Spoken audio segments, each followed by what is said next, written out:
Se tem uma coisa que nunca dei a mínima, é o que falam de mim quando não estou presente.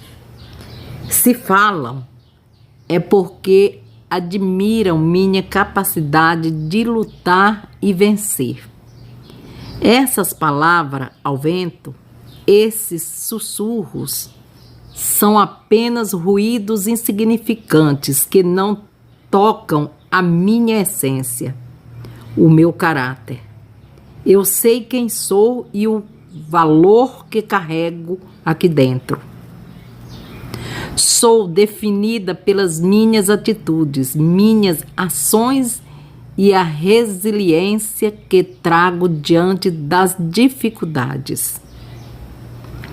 Meu caráter é inabalável, especialmente quando ninguém está olhando. Se querem falar, que falem. Não posso impedir. Mas as línguas maldosas ou não têm poder sobre o meu destino. Ninguém paga minhas contas.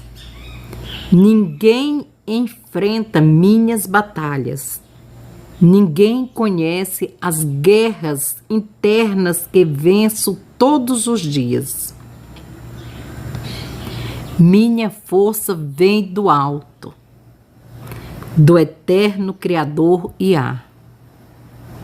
Já caminhei na escuridão, já tropecei em pedras que me feriram, mas a cada tombo levantei-me mais forte. As cicatrizes são a prova viva da minha sobrevivência e um lembrete constante de onde já estive. E sigo em frente, de cabeça erguida, sabendo que a voz de quem me inveja é um eco distante. A minha voz, essa sim, é clara e autêntica, porque eu sei quem sou. E nada nem ninguém pode tirar isso de mim.